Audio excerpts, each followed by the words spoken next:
Frères et sœurs, que la grâce et la paix de Dieu notre Père et de notre Seigneur Jésus-Christ soient notre partage au quotidien.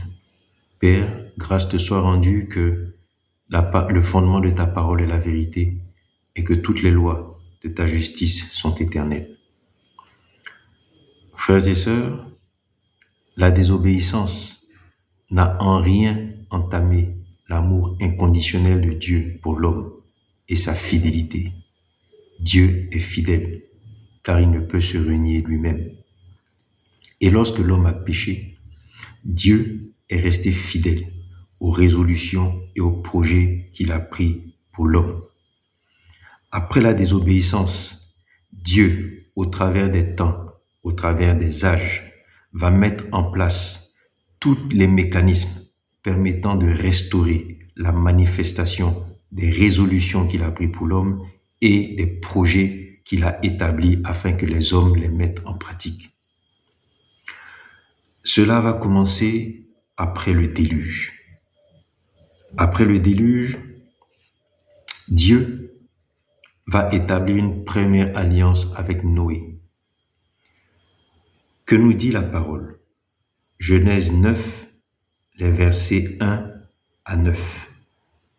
Il est écrit: Dieu bénit Noé et ses fils et leur dit: soyez féconds, multipliez et remplissez la terre.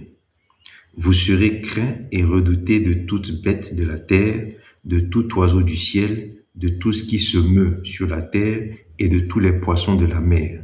Ils sont livrés entre vos mains. Genèse 9, verset 7. Vous, soyez féconds et multipliez. Répandez-vous sur la terre et vous y multipliez. Et moi, je vais établir mon alliance avec vous et avec votre postérité après vous. Après le déluge, Dieu, pour la première fois, va reprendre ce qu'il a accompli en Genèse 1, verset 28. La Bible nous dit dans Genèse 9, verset 1, Dieu bénit Noé de la même façon qu'il est dit dans Genèse 1, verset 28. Après que l'homme eut été créé et formé, Dieu bénit Adam et Ève, Dieu les bénit. Ici, il est dit en Genèse 9, verset 1, Dieu bénit Noé et ses fils et leur dit, soyez féconds, multipliez et remplissez la terre. Après le déluge, Dieu va reprendre exactement le même contexte, le même environnement et les mêmes paroles qu'il avait dites à Adam et Ève avant la désobéissance dans Genèse 1, verset 28, à une différence près. La soumission de la terre, l'assujettissement de la terre n'est pas prononcé. Dans Genèse 1, verset 28, Dieu avait dit à l'homme, là il est écrit, Dieu les bénit, c'est-à-dire à Adam et Ève, et leur dit, soyez féconds, multipliez, remplissez la terre, dominez sur les poissons et sur les oiseaux et sur les animaux de la terre et soumettez ou assujettissez la terre. Ici, il est écrit dans Genèse 9, versets 1 et 2, Dieu bénit Noé et ses fils et leur dit, soyez féconds, multipliez et remplissez la terre. Verset 2, vous serez craints et redoutés de toute bête de la terre et de tout oiseau du ciel. Il y a une petite nuance entre dominer et craint et redouter. Vous serez craints et redoutés de toute bête de la terre, de tout oiseau du ciel, de tout ce qui se meut sur la terre et de tout poisson de la mer. Ils sont livrés entre vos mains. Frères et sœurs, après le déluge, en Noé, Dieu va restaurer d'abord la faveur. Lorsqu'on dit que Dieu bénit Noé, de la même façon qu'il est dit que Dieu bénit Adam et Ève, et qu'il est dit dans Genèse 1 au verset 22 que Dieu bénit les animaux, ça signifie que Dieu établit sa faveur. Dieu proclame les éléments de sa faveur en vue de la fécondité, en vue de la multiplication et en vue du remplissage de la terre. Entre la désobéissance et Genèse 9, Dieu n'a plus jamais prononcé ce mot-là. Dieu n'a plus jamais béni et Dieu n'a plus jamais énoncé cette réalité. Soyez féconds, multipliez et remplissez. En Noé, Dieu va établir une alliance, une première alliance de restauration. Restauration de sa faveur en vue de la multiplication, de la fécondité pour remplir la terre. Un deuxième personnage, une deuxième personne très importante va intervenir dans la restauration après le déluge, dans la restauration après le déluge des résolutions de Dieu et dans la restauration des projets de Dieu pour l'homme afin qu'il les mette en pratique. Ce deuxième personnage est Abraham. Dans Genèse 12, les versets 1 à 3. Genèse 12, versets 1 à 3, Dieu va établir et définir le but, les termes de l'alliance entre lui et Abraham. Il dit, Genèse 12, versets 1 à 3, Yahweh dit à Abraham, « Je ferai de toi une grande nation, je te bénirai et je rendrai grand ton nom. Tu seras une bénédiction. Toutes les familles de la terre seront bénies en toi. Toutes les familles de la terre seront bénies en toi. » Dieu va définir ici les termes de l'alliance avec Abraham. Termes de l'alliance, alliance qui nous conduira jusqu'à la venue de Jésus-Christ. Et qu'est-ce qu'il dit? Dieu dit, je te bénirai, je ferai de toi une grande nation, je rendrai grand ton nom. Il s'agit de la même bénédiction dont on a parlé en Genèse 1, 28 et que Dieu a rétabli avec Noé dans Genèse 9, verset 1. Je te bénirai, je ferai de toi une grande nation, ça veut dire tu seras fécond et je te multiplierai et je rendrai grand ton nom. Tu seras une bénédiction. Et quelle sera cette bénédiction? C'est que toutes les familles de la terre seront bénies en toi. Dieu ici avec Abraham rétablit sa faveur, commence à rétablir sa faveur en vue de la bénédiction, en vue de la fécondité et de la multiplication. Mais en plus, Dieu dit à Abraham, toutes les familles, tu seras une bénédiction et toutes les familles de la terre seront bénies en toi. Genèse 12, verset 3. Dieu commence à rétablir ici la notion de prémisse. Si toutes les nations sont bénies en Abraham, et si Abraham sera une bénédiction, ça veut dire que Abraham sera un canal par lequel la bénédiction ira toucher toutes les autres familles et nations de la terre. Dieu commence à restaurer la notion de prémisse dont il a parlé dans Jacques 1, verset 18, lorsqu'il a dit que nous avons été engendrés selon sa volonté, la volonté de Dieu, par la parole de la vérité, afin que nous soyons en quelque sorte comme les prémices, c'est-à-dire que nous soyons offerts comme une garantie, offerts comme une caution à Dieu pour toutes les autres créatures. Alléluia. Genèse 17. Genèse 17, les versets 1 à 9. Genèse 17. Dieu s'adresse à Abraham. Lorsqu'Abraham fut arrivé à l'âge de 99 ans, Yahweh lui apparut et lui dit, « Marche devant ma face et sois irréprochable. Voici mon alliance avec toi.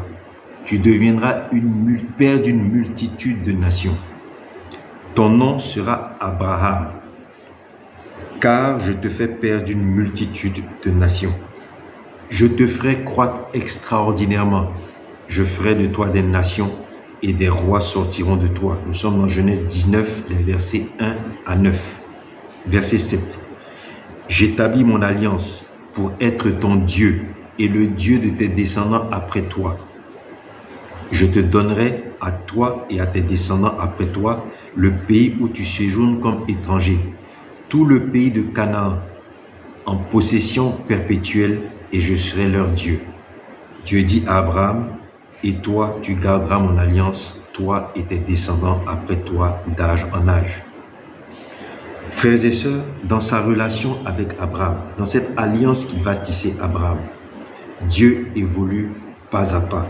Il a commencé avec Noé en rétablissant la bénédiction, c'est-à-dire sa faveur en vue de la multiplication. Il va répéter cela avec Abraham en introduisant la notion de prémisse, disant de lui, tu seras une bénédiction, toutes les familles de la terre seront bénies en toi. Dieu continue, dans Genèse 17, il dit au verset 1, marche devant ma face et sois irréprochable. Dieu commence à restaurer et à réintroduire la notion définie dans Éphésiens 1, verset 4, où Dieu dit qu'il a élu l'homme, il a choisi l'homme afin qu'il soit saint et irrépréhensible devant sa face. Dans Genèse 17, Dieu vient ajouter une autre étape dans la restauration de ses résolutions prises pour l'homme et dans la restauration de ses projets pris afin que l'homme les mette en pratique. Il dit à Abraham, marche devant ma face et sois irréprochable. Tout comme il a dit, tout comme dans Éphésiens 1, verset 4, il nous est révélé que la résolution de Dieu était que l'homme soit saint et irrépréhensible devant sa face. Au verset 7, Dieu dit à Abraham, j'établis mon alliance pour être ton Dieu et le Dieu de tes descendants après toi. Dieu restaure.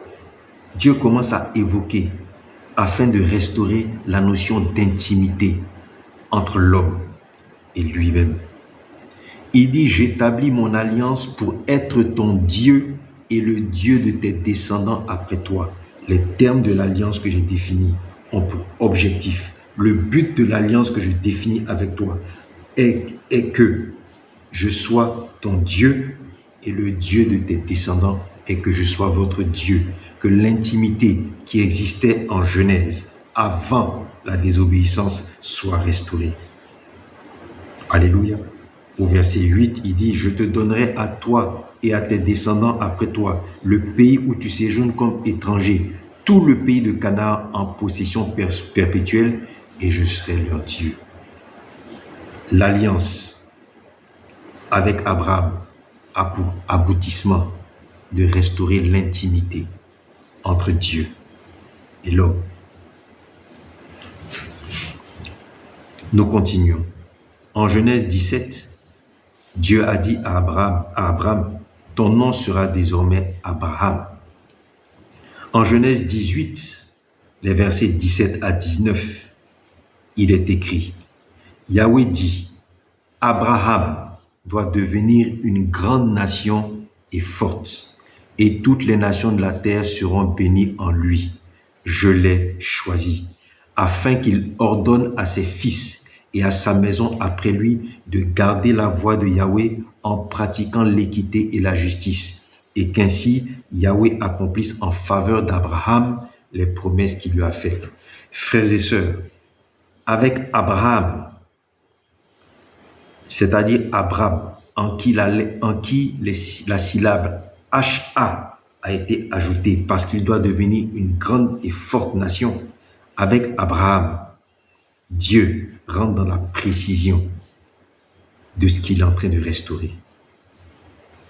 Dieu a dit en Genèse 17 à Abraham, tu seras une grande nation, tu seras une bénédiction et toutes les nations seront bénies en ton nom. La terre, Canaan, où je vous envoie, je serai votre Dieu, je serai ton Dieu et le Dieu de ta descendance après toi. Introduisant ainsi la notion de prémisse et la notion, comme on l'a vu, d'intimité. Mais Dieu, là, lorsqu'il s'adresse maintenant à Abraham, va être plus précis. Il dit, Abraham doit devenir une nation grande et forte et toutes les nations, plus les familles, toutes les nations de la terre, plus seulement les familles, mais toutes les nations de la terre seront bénies en lui. En Abraham et sa postérité seront les prémices, c'est-à-dire la part offerte à Dieu comme garantie, comme caution de la bénédiction qui va rejaillir sur toutes les autres nations. Vous serez les prémices et toutes les nations seront bénies en lui. Je l'ai choisi. Afin qu'il ordonne à ses fils. Lorsque Dieu dit, je serai votre Dieu, je serai ton Dieu et le Dieu de ta postérité après toi. Dans Genèse 18 au verset 19, Dieu dit, afin qu'il ordonne à ses fils et à sa maison après lui, afin qu'Abraham ordonne à ses fils et à sa maison après lui de faire quoi? De garder la voie de Yahweh en pratiquant l'équité et la justice. Mes frères et sœurs, qui est-ce qui garde la voie de Yahweh si ce n'est leur image et leur ressemblance? Qui a la capacité de garder la voie de Yahweh afin de pratiquer l'équité et la justice, afin de démontrer l'équité et la justice de Dieu et qu'ainsi Yahweh accomplisse en faveur d'Abraham les promesses qu'il lui a faites? Qui a cette capacité-là, si ce n'est leur image et leur ressemblance? En Genèse 18, frères et sœurs, Dieu annonce la restauration à travers Abraham et sa postérité de leur image et de leur ressemblance qu'il a évoquée dans Genèse 26 et 27 lorsqu'il a dit « Faisons l'homme à notre image, selon notre ressemblance ».